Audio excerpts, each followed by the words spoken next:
everyone. Thank you for joining us, and please join me in giving a warm welcome to Chris Fitzpatrick from Electronic Arts.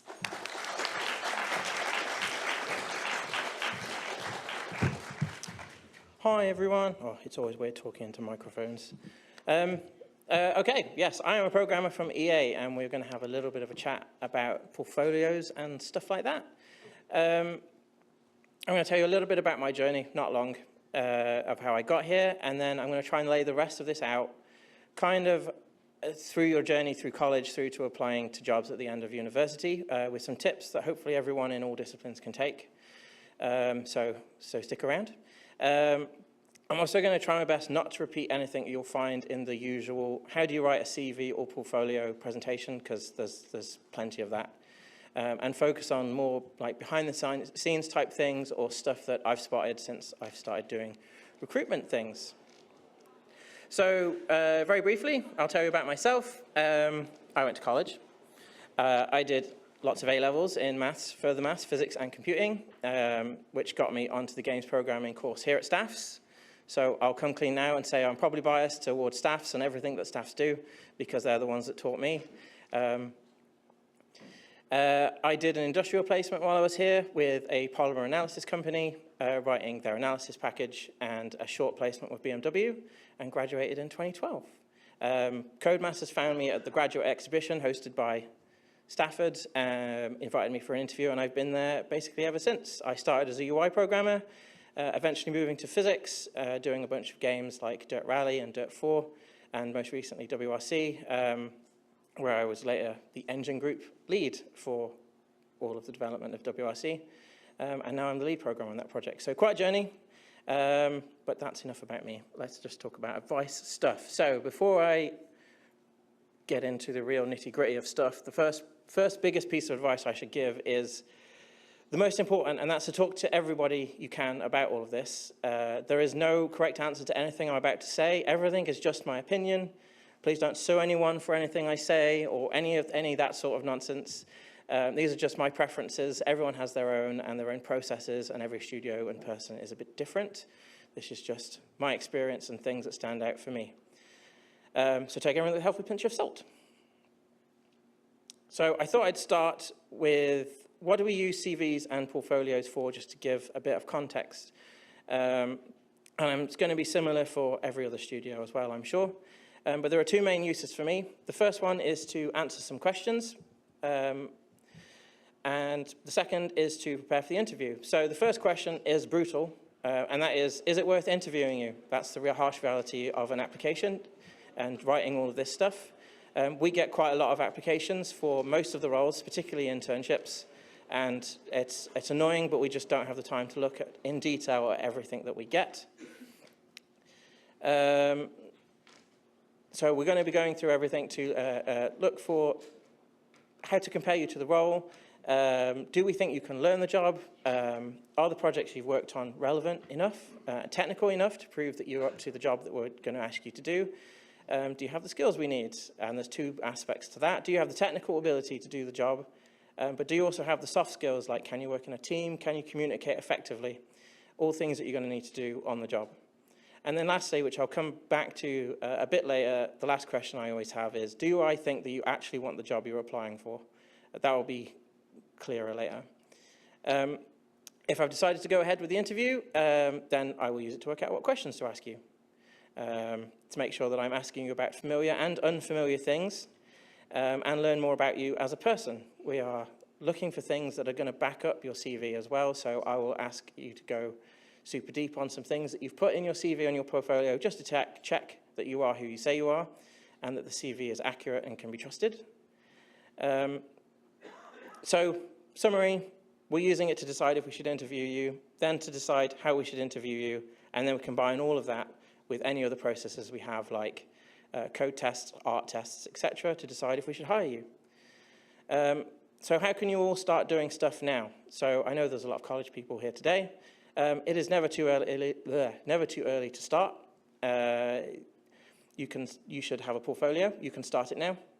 The games industry is one of the super weird places where basically if you can prove that you're good enough and you can do the job, we'll take you. You don't need a degree, you don't need any qualifications, you just need to prove to us that you can do it. And there's so many free resources online that there's nothing standing in your way to just get cracking, learning stuff and building up your portfolio.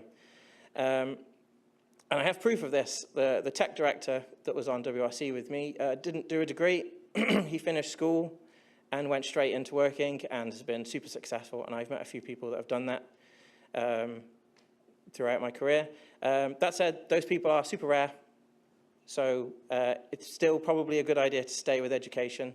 And it's probably the fastest way to get to where you need to be at these days.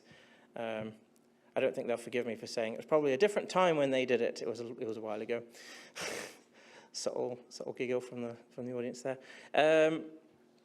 There are loads of really great games courses at college. I've met some people today from some of those courses. They set you up really well for going to a degree. They're not necessary to get onto a degree. I didn't do any game stuff until I was at university. But yeah, have a good search around. And as it's that time of year, it's university searching time, and we have some college people. Actually, hands up if you are from college and looking for universities this year. Cool, I will go through this slide real quick. I'm going to not read my notes and just read the slide. So anyone on the streams who is watching, ask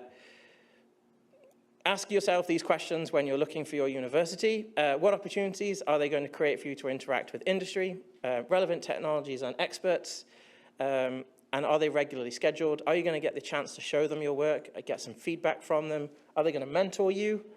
Where have their graduates ended up? Are they in the industry? Are they doing the bit of the industry that you want to do?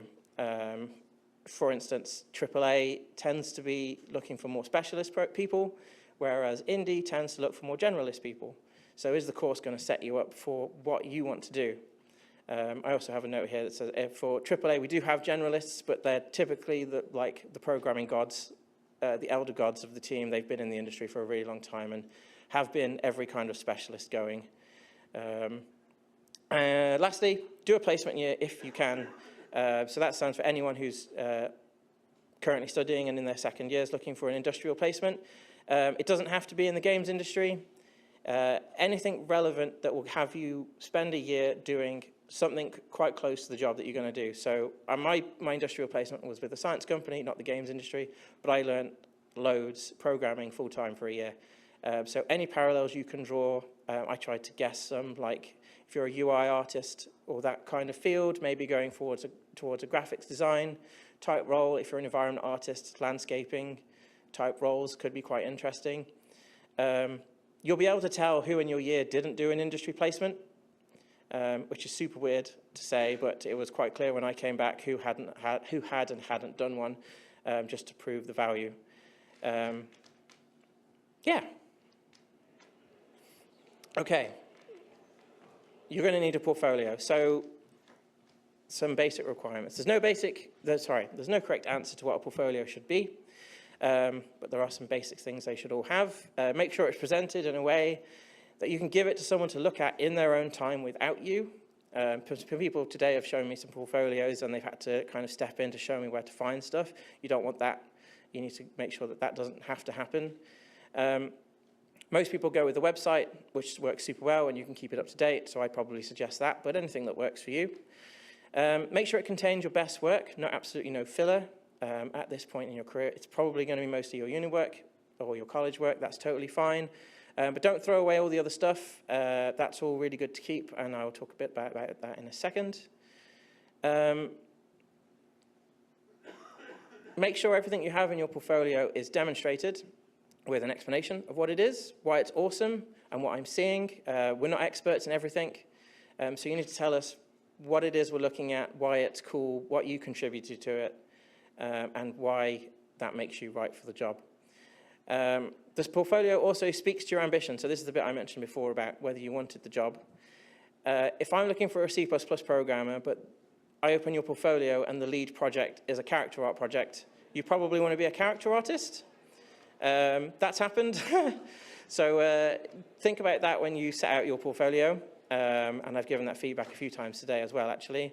And thankfully, I've managed to guess people's ambitions correctly, so they're doing a good job. Getting it in the wrong order is not going to lose you the interview, but it's probably going to invite some awkward questions in the interview where I'll ask, hey, your first project was character art. Lots of cool stuff, but it was character art. Do you really want to do this? And then you'll have to answer that truthfully.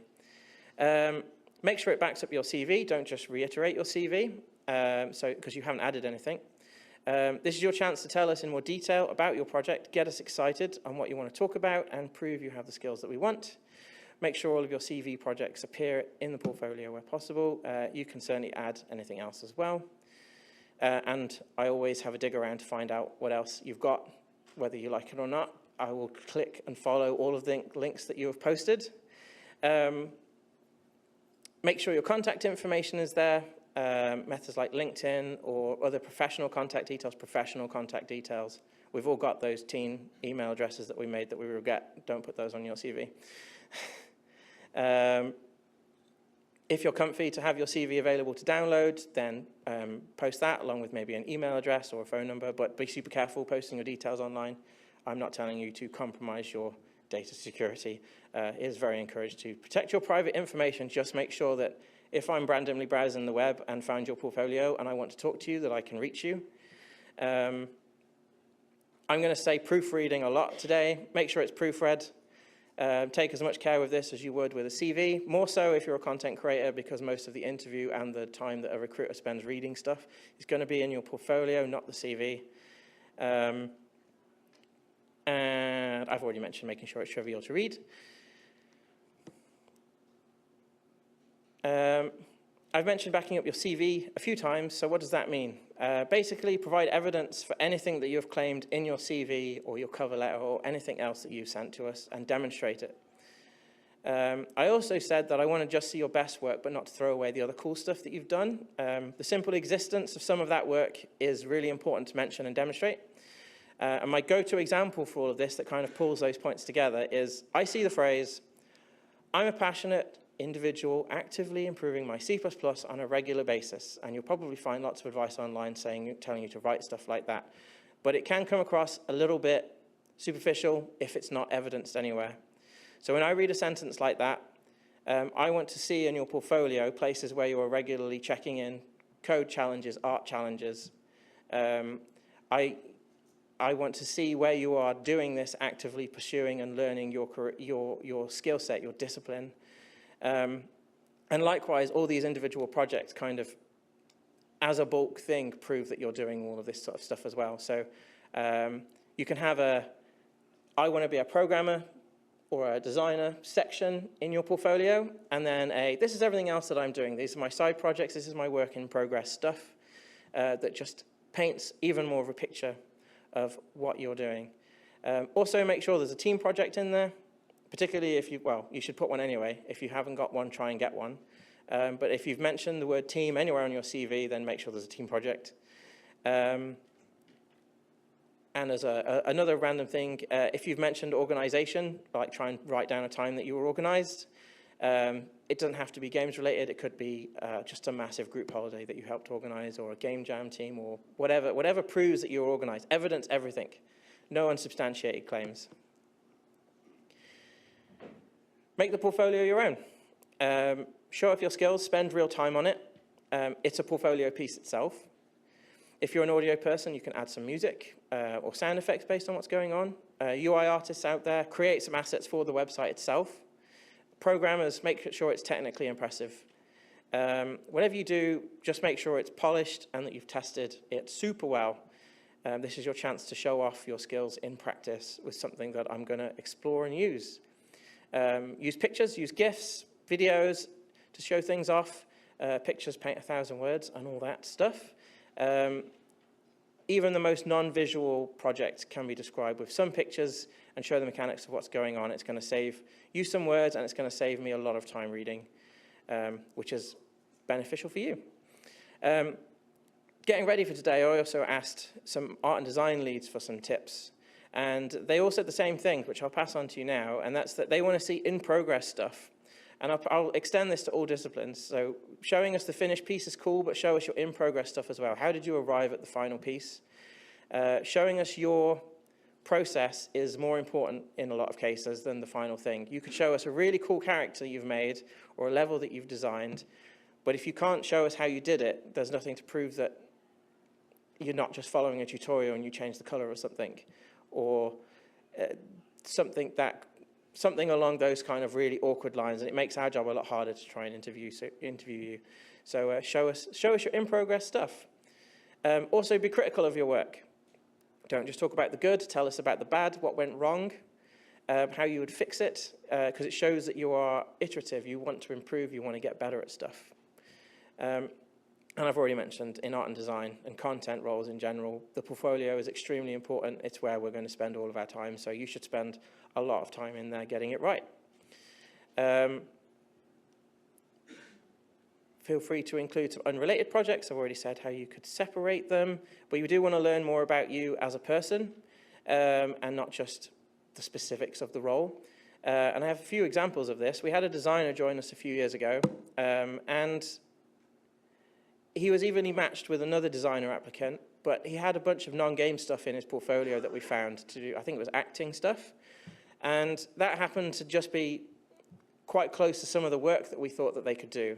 And so that's what got him the job, was that random thing that nobody would ever tell you to put in your portfolio, but you're super passionate about it, and doing it was in there for us to find, and that's what got him the role. We also had a tech artist. I've told this story a few times today already.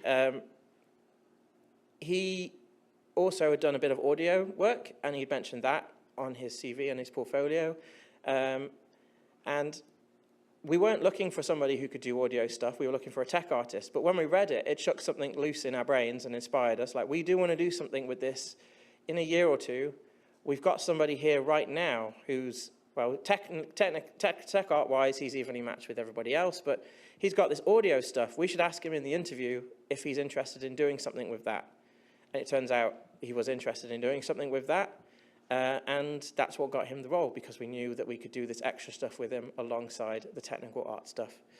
So that could be anything. You could be doing 3D printing, you could be doing music, art, acting, whatever it is, you can put it in the portfolio. Just tell us about yourself and just make sure it's clearly separated between the different topics that you want to discuss. Yeah. What do we have next? Okay, some selfish suggestions. So these are all things that will help me and help other recruiters when looking at your stuff. I've already mentioned we don't have a lot of time to look at this stuff, and these are all basically things that will help me be more efficient with my time, so I can spend more time learning about you and not trying to find things. The first one, exploit the system. We get your CV out as a PDF or a Word document. You can put clickable links in that, and we'll click them and follow them through. So put clickable links in there. That's my first piece of advice and first piece of feedback I give to everybody, is pointing out that they do or don't have clickable links. In Word, you have to actively stop it from putting clickable links, and some people have done that. So don't do that. You can have permission. Put clickable links in your CV. Format them so that they stand out, and I know I can click them. I'm just reading through my notes to catch up with what I've said, sorry. And if you can also put links in amongst your CV as well. So if you talk about Project X, link me through to your portfolio where you're talking about Project X. Then I don't have to go hunting through your portfolio to find it. I can click the link and I know I'm in the right place. I've spent a lot of time scrubbing through people's GitHubs trying to find the depot that represents the project they want me to read about. I'm just losing too much time looking for things. The next thing is make it searchable. If I'm looking for a C++ programmer and you've got 50 projects on your portfolio, I'm going to want to look at the C++ stuff first. So if you can give me some way to home in on that, that could be text, tags on things, a search feature, whatever, anything that will help me find and filter out the stuff that I'm interested in. I'll then do a second pass to look at the rest of the stuff in your portfolio with any remaining time, but it lets me focus on the really important stuff that I'm interested in or that you've made a big deal of in your CV. And to that end as well, having some layers to your portfolio. Some portfolios I've seen can be a bit of a wall of text. It's fine if I can search it because you've tagged it, but if you can break it up and kind of take that academic paper style of like some sort of clickable tile that has a title, a sentence, and some tech tags in it, I click it and then I get a bigger write-up, and then I can expand some stuff to get the really big write-up. And then there's some videos, there's some short videos that like do a quick demonstration, there's some long videos. Just let me drill down as far as I need to go and then move on to other projects. That'll be really, really helpful. Another interesting one, you could also pre-sort, if you've got a lot in your portfolio, all your CVs and applications should be bespoke to every role you apply for. So there's nothing to stop you customizing your portfolio for your application. I'm not saying rewrite the whole thing, but if you had this tile system, you could make a separate subdomain which just lists the projects that you think I'm interested in, and give me that link instead of the main link to your portfolio, and then give me a link to get to like the bulk of everything else that you've got. Again, just helping me navigate nice and quickly through the work that you've done and finding the cool stuff. A quick note for programmers, it's not required, but I do like to see a bit of code. Some people actively oppose it. I quite like it. It lets me get a sense of your practical skill, your background. So anything you can put in GitHub for me to have a little look at would be cool. I think that's it for general advice. So now for random mistakes. This is the fun bit. They're in no particular order. So for group projects, make sure it's clear what you did and focus on that. I've had plenty of occasions where someone has worked on a group project, they've put a nice video demo in, and they can't talk about anything that they did in the demo, and they didn't contribute to anything that was in the video that was in their portfolio.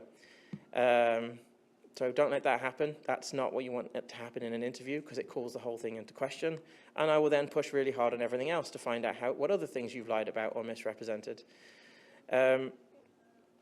Broken or missing links, make sure everything works. Make sure you've tested, if you've gone with the website, tested in some browsers, tested on a phone.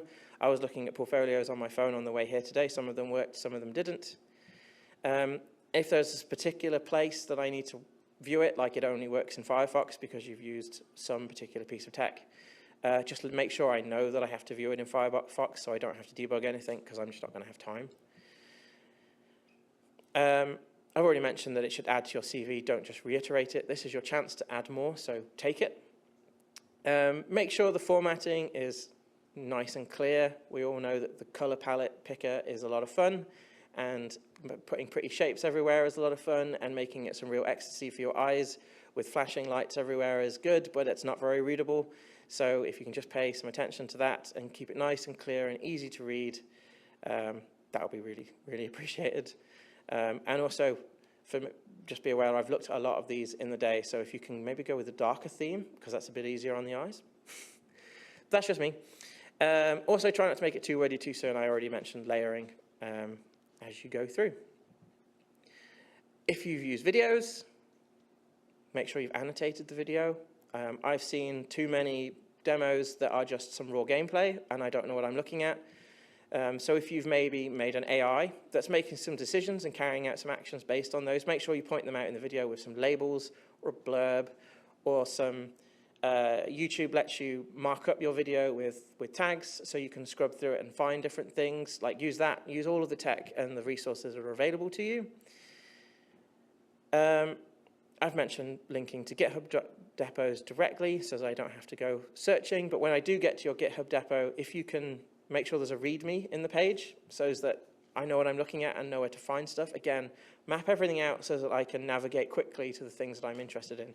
If I made it all the way to looking at your GitHub page, I clearly want to see some source code, or some structure to your project. So help me find it. And now this is the spicy one. For YouTube and GitHub links, don't forget that I can click your channel name and see everything else that you've posted.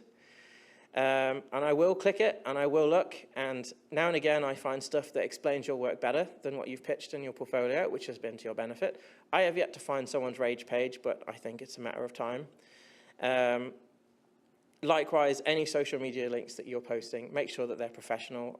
Don't embed a link where you are raging on Twitter. Give me a link to a Twitter where you're talking about your projects and generally being a wonderful human being. And proofread everything. So I think that's it for portfolio. Start now. GitHub ArtStation for artists and content creators. itch.io for everybody. You can upload games. YouTube, they're all free.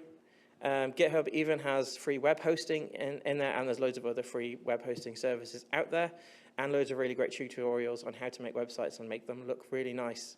My challenge for you all today and everybody who's watching at home is at the end of today's conference, start your portfolio. If you don't have it, start it. Go to make an account on one of these pages and start your page and upload one piece of work that you have, because you have one. You've all got one. And once you've got that first version up and running, keep it up to date. As you complete assignments, as you do things, reassess what's there, jiggle things around, and just keep it going. More portfolio. Some opportunities to fill up your portfolio. If you're doing a degree, the single most important project is your final year project, particularly if you go to a university that knows that where you went does them. So I know that Stafford does them. So every Stafford student that I meet, I ask them about their final year project. So be prepared to talk about it for like 20 to 30 minutes in an interview. Also, if you have some time, game jams are really great places to practice working with a team in a pressured environment. There's a bunch of stuff listed on the slide there, like Glue Dare. Global Game Jam is coming up in the new year.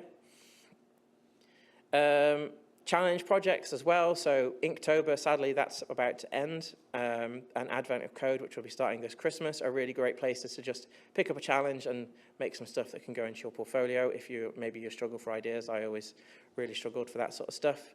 You can also maybe look at some freelance services like Fiverr to pick up very small projects and work with a customer, maybe earn a little bit of money on the side. Actually, one of our interns last year did this. It wasn't the thing that got them the job, but it did help that they experienced that, and they already had that customer focus. So that was super helpful for them. So that's something to think about. I've listed lots of stuff on this slide that's extra to your studies. And I just want to take a second to specifically talk to anyone whose circumstances don't let them do all this extra stuff. Maybe you're just getting to your lectures and finishing your assignments is enough of a challenge to fit in around your caring responsibilities or any similar situation to that sort of thing. You're going to hear loads and loads of people talking about side projects as a necessity to join the games industry. It's true that they will help, but they are not a requirement. I'm probably a bit of a hippie on this, but I'm going to tell you not to worry. I didn't do any side projects. You can turn the situation to your advantage, because if you focused on your studies and your assignments and got some really good grades and met all of the academic requirements alongside all your caring responsibilities, I guarantee your time management is stellar. And that's possibly the biggest enemy we have in the games industry is time. We never have enough time to do anything. Your time management will be great. So you can pitch it like that. Just focus really hard on your work. That's what I did. I found it way more efficient to push my assignments a bit further and add some diversifiers to an assignment rather than starting from scratch all the time. Also, as you try and look at tools and tech while you're researching things, try and go wide. I've had a few people ask me about how do I learn specifically this engine or this tech and only this tech? And my advice is always don't do that. Go as wide as possible. You have no idea what a studio is going to use when you apply to it. It's probably going to be one of a few game engines, but they might have their own thing. It's probably going to be one of a few art packages. They might, again, have their own thing because they're Disney and they have their own thing. So go wide. You'll learn the design language of how these packages work, how these pieces of software work, and you'll be in a better position to learn whatever they're using. Okay. I think that is it for portfolio stuff now. So we need a CV. So quickly, how do I read a CV? I thought this might be a bit useful for everybody. I get a little bit more time than the recruiters. You'll hear them talking about having 60 seconds, 30 seconds to read a CV. I get more than that. It's still not loads. It's still only 5 to 10 minutes maximum. So you've still got to be efficient. And I literally go through and underline everything in your CV that lines up with the job or that I'm interested in, that I think might add to the job. So things that demonstrate your skills, your knowledge, your abilities, or that I find interesting. I'll cross-reference it with your portfolio. and look for evidence of those things that you've claimed. So again, if you've said that you are this proactive artist doing challenges all the time, I'm going to go look for them to make sure that you are doing it. I'm also looking for things that will test your ability. I'm also looking for anomalies. You could have a really great CV in many areas, but your long-term daily art challenge only just started, like last week. But you haven't clarified that in the CV. So I'm probably going to ask you about it in the interview and find out what's going on. And then you're going to have the awkward situation of telling me you only started last week. At the end of the CV check, I see if I've underlined enough, basically, to make me want to interview. Have I hit enough key topics, or have I underlined a bulk of stuff that's interesting that makes me want to talk to you? If yes, I'll interview you. If not, sadly, you'll have to try again. And then for the final interview, I go through it all again in way more detail, usually picking up on things that you've said in any pre-interviews or code tests that I can ask a bit more about. So getting the most out of the CV. This is quite a full slide, but I don't actually have a lot more to say on this than what you'd find in any tutorial. We've talked about cross-linking your CV with your portfolio as much as possible and pushing me to your portfolio. The only couple of things I really want to say today is absolutely no filler. I've seen lots of CVs with far too many connecting words and excessive adjectives to fill up space. Just don't do that. If your CV is one page, own it. Make it a really great one page. Don't push it to two. Likewise, stick to two. Two is an absolute max at this point in your career. There are a couple of very special people that probably can justify those extra pages, but the only people I've ever met that are people who've been programming for like 30 years. So 2 pages is the max. My advice on how to kind of guarantee that information density is literally be brutal with yourself and underline every fact. Don't underline the whole sentence, which gets the fact over. Underline the fact. So if you were to put something like, I really love using 3D Studio Max for art. Your fact is you use 3D Studio Max. So there's only one thing underlined amongst all of those words. That's potentially like a whole line of your CV that you've used up for one fact. Whereas you could have said, I prefer to use 3D Studio Max for characters because it's easier. And you go, okay, I've got 2 or 3 facts there. You make characters, you use 3D Studio Max. And you've used something else for characters as well that you didn't think was as good. Now I can ask you a question about that. Hopefully that's helpful. In the same vein, don't waste space. I've seen plenty of CVs where one word trickles onto the next line and they're really hard pressed for space. So reword it, get rid of that one word line. That's a lot of valuable space you're using. The next one is a bit contentious. Lots of people put these progress bars in their CVs these days. So like, I am 50% 3D Studio Max and 75% Blender and 20% this other thing. Everybody I've spoken to ever has said they don't like those because they don't mean anything and we don't know how to interpret them. So my advice or opinion is just don't put them. Just list your skills in proficiency order. That is fine. The rest will be clear. Be very careful with vague turns of phrase comments as well. This is time for some horror stories. We've had somebody put that they understand all aspects of game development in their CV. And we were like, really? Everything? Everything. All aspects of game development. They then had to say no, and the interview did not go well. They didn't get it. The next one is my favorite, which we see, it tends to crop up in QA CVs, and that's keen eye for detail, and they spelled detail wrong. There's a meme in the QV space called good keen eye for detail, in direct reference to that, because it happens so often. You can absolutely put stuff like this. Please put stuff like this. I encourage it. But make sure it's evidence. If you're going to claim that keen eye for detail, there's got to be immaculate presentation and spelling and grammar and everything. So proofread. The last one is a bit of a heads up of some stuff that you don't see. So I've seen some CVs that have been adjusted a little bit by recruiters. They're not in a bad way, but they've maybe removed stuff that might introduce bias, or added their own letterheads to make sure that we go through them, protect their interests. It's perfectly fine. It's completely good that they're doing that, but it sometimes breaks stuff in your CV. So if you're working with a recruiter, just find out if they're going to do anything like that to what you've given them before they send it to us, just so that you can make sure everything still works and that your hard work is there, so that when I get your CV, I can click everything and follow everything around. Yeah. Okay, interview time. Your CV and portfolio have worked.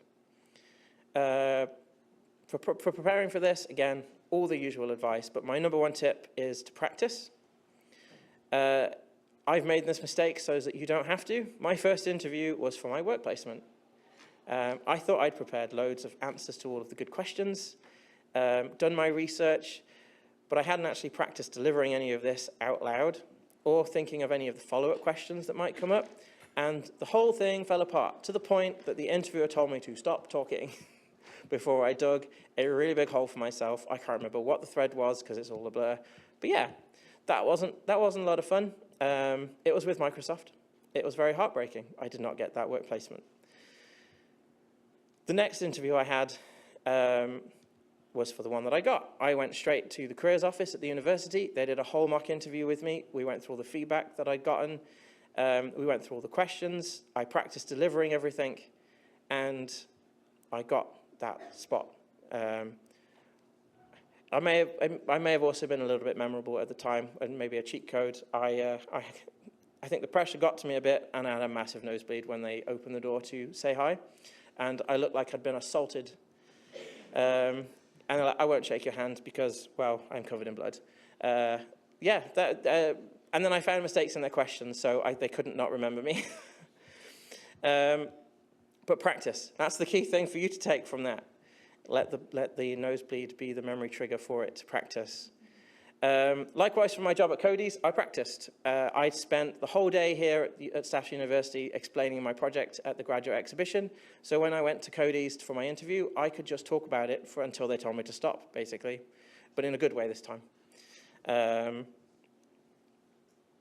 Also, in preparation, I don't see many programmers doing it these days, and I'm not sure how it applies to content creators, but bring your demos with you.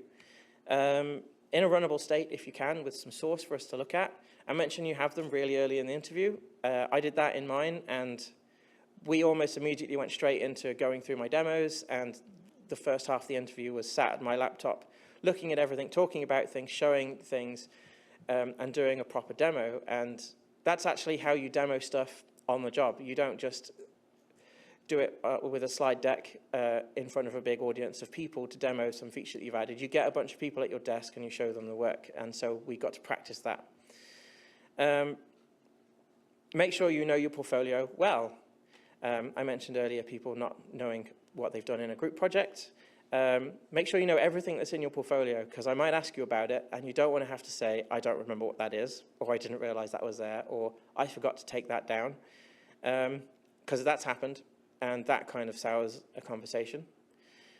And also be ready for a whole bunch of practical questions, like writing code on the board, solving a problem, designing a feature, improving a feature, composing an art piece. I don't know if we do a practical art question in our interviews, but I'm sure someone's got something. Everyone has their preferred flavor of question for this sort of stuff, so do as much reading on it as you can. A couple of insider tips for the interview. If we ask you to solve a problem or ask you to tell us about something, you can ask us clarifying questions. And in a lot of cases, you should ask us clarifying questions before you just dive into your answer. I do it, and I know other people do it. I will intentionally ask you a question that doesn't contain all the information you need to answer it to see if you will fact find and requirements gather. So, fact find and requirements gather. You can ask questions back in an interview. That is totally fine. If you don't do that, you might give us loads of good stuff, but not actually answer our question. Next, loads of people lock up and don't talk us through their solution or their answer. So again, practice talking about your work. When we ask you, how would you do X? Take a second to think about it and then literally brain dump on us everything, like your process, how you solve the problem, what you're thinking about, what direction you're going, everything. This is twofold. We get to see your process. But secondly, if we've explained the question really badly, we can give you more details to nudge you back on course. If you are really struggling, we can also give you nudges just to see if you can get it with little bits more of information. Actually, I needed that on one of my questions, and when I had my interview with Cody's, I just wasn't getting something, and they gave me one tiny hint, and that was what I needed to answer the whole thing. Also, when I say talk lots about your project, also try and give us some room to talk and ask our own questions back. Don't fill all the air, particularly if the interview is short. It is totally fine to get partway through an explanation and reach a good break point and then ask, do you need more detail before you carry on? Or should I stop or should I continue? We will not be upset for you playing to your audience. That's totally fine. And then the last one is do what you need to do to think. I've seen loads of people in an interview now who clearly need to write things down to think through a problem or fidget with something or pace around the room. And they try and sit in silence and do it in their head and not write anything down, and they can't solve the problem. I hereby give you permission to do whatever it is you need to do to answer the question. If you think on paper, bring some paper and write. If you need to pace. Bring your interviewer along for the ride. Tell them that's what you're going to do, just so that they don't get freaked out while you're doing a handstand trying to answer this question. If that's what you have to do, do it. Just tell them so that they know. You'll be able to do all of this on the job, so there's no reason that you can't. You have to handicap yourself in the interview and do it all in your head. On the job, you will have paper. You can go for a walk. I have fidget spinners on my desk that I play with while I'm trying to think through stuff. You can do all of that in the interview. It is fine. And then to finish, don't give up with all of this. I think there's lots of people here today talking about how to stand out in the industry, and we all know that what's going on, and there's not a lot of space at the minute. Times are a bit tough, but just keep trying. If you can't get into the games industry right now, that's fine. Try and find something else that's relevant, that keeps your skills sharp, and lets you continue to build your CV and portfolio, and just keep applying. You might not get into your dream studio right away, but you can build towards it. At the start, basically any experience is good experience. And everybody who's here today and watching online, you're already all on the right track because you're taking part, you're talking to people. So keep showing up to stuff like this, keep talking to people. Networking is massive in the games industry. So the fact that you're taking part is already standing you in good stead. I think that is it. And my Q&A slide has disappeared. Oh, well. There we go. I don't know if we have time for questions, but any questions? One question. Anyone, any questions?